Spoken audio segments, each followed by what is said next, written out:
સૌથી પહેલું કયું છે? અભ્યંગ, શેક, ટીચું અને બસ્તી. બરાબર છે. તેમાં જે શેક કરીને છે એ શું છે? પરિશેક છે. પરિશેક એટલે ધારા કરાવે છે. તો સૌથી પહેલા તો પેશન્ટને કમ્ફર્ટેબલ પોઝિશન આપેલું આ રીતે ટેબલ બધે આવી રીતે અલગ અલગ હોય છે. બરાબર છે. પેશન્ટને સૌથી પહેલા પ્રોસિજર એક્સપ્લેન કરવું શું કરવાનું છે. તો પેશન્ટ રોજ કરે છે એટલે ખબર છે, પણ જ્યારે નહીં કરતા હોય ત્યારે પેશન્ટને ખબર નહીં હોય. પેશન્ટને સૌથી પહેલા સૂચના એ આપવાની છે શિરોધારા ચાલતી હોય ને ઇન બિટવીન સુઈ નથી શકતી. બરાબર છે. કારણ કે પછી સુઈ જશે તો જે ઇફેક્ટ જોઈએ ને એ બધી આવે નહીં. ગમે તે શિરોધારા તમે 1 કલાક ભલે કરો ઇન બિટવીન પેશન્ટ ના આવવું છે. આવું કોટન લઈ લો. એ કોટનની વર્તી છે ને અહીંયા બરાબર છે. આંખ ઉપર ખાલી પાણીના અથવા તો ગુલાબજળના કઈ વસાવાના એટલા નાના ના હોવા જોઈએ. પરંતુ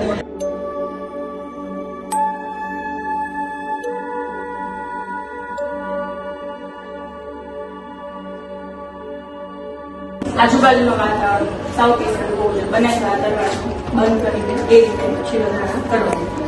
સૌથી પહેલા તો જે પોઝિશન છે, આ જે સ્ટેન્ડ છે એ સ્ટેન્ડની પોઝિશન ક્યાં હશે? આ પાર્ટ છે ને એક્ઝેક્ટ આટલામાં આવો છે. કારણ કે મિડલથી શિરોધારા કરવાની છે. પછી આમથી આમ આપણે જઈશું. ડિસ્ટન્સ એટલું હોવું છે. હંમેશા આ ડિસ્ટન્સ છે ને 4 અંગુલ જેટલું હોવું છે એટલું. બરાબર છે. નથી તો છે ને એડજસ્ટ આ તો છે ને આ રીતનું સ્ટેન્ડ છે ને એટલે ઘણા સ્ટેન્ડ અહીંયા હશે. જો પેલું સ્ટેન્ડ છે, આ સ્ટેન્ડ છે હે ને એ કેવું છે? એડજસ્ટેબલ છે. આ સ્ટેન્ડ કેવું છે? એડજસ્ટ કરી શકાય એવું છે. તો અહીંયાથી ઉપર નીચે કરી દેવાનું. બરાબર છે.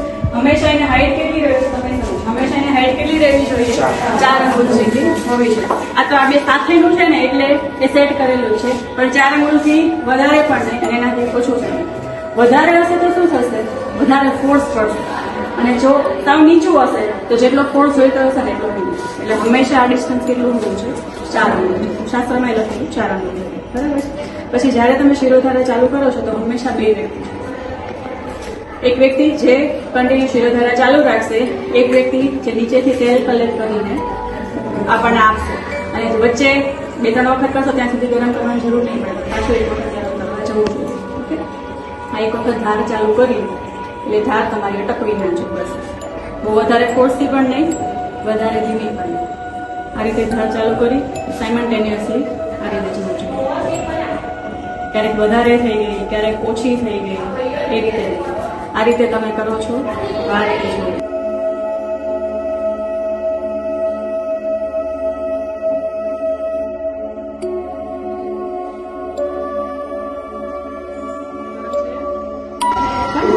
ઓછું છે? હા. એટલું બરાબર છે કે થોડું ગરમ કરવાની જરૂર છે? ગરમ કરવાની જરૂર છે ને? પેશન્ટને પહેલા પૂછી લે કે વ્યવસ્થિત, કારણ કે બધાની ગરમ સહન કરવાની કેપેસિટી ઓછી હોય છે. બરાબર છે. હું કદાચ આટલું વધારે પણ લાગે છે કે મને કોમલને એવું લાગે છે કે આ ઓછું ગરમ છે. કદાચ મારી પ્રકૃતિ પ્રમાણે મને આ ઇનફ લાગે છે. એટલે પેશન્ટને પૂછી જવાનું કે ગરમ કરવાની જરૂર છે કે નહીં. ને ચાલુ કરો ત્યારે સૌથી પહેલામાં તમારે ચેક કરી દેવાનું કે ગરમ કેટલું છે. આ એક વખત ધારા ચાલુ થઈ ને તો પછી તૂટવી ના જોઈએ કે એટલે પેશન્ટ માટે તેલ છે ને કઈ રીતે મગાવવું? પેશન્ટના વાળ ચેક કરી કેવડા છે. ગરમ બરાબર છે? ઓછું છે હજી? શું થાય છે? ના બસ બરાબર છે.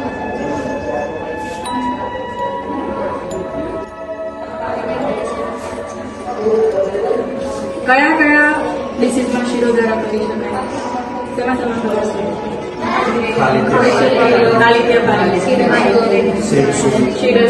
પછી માઇગ્રેનમાં, બીજું અનિદ્રામાં, સારવારમાં સારું કામ કરે.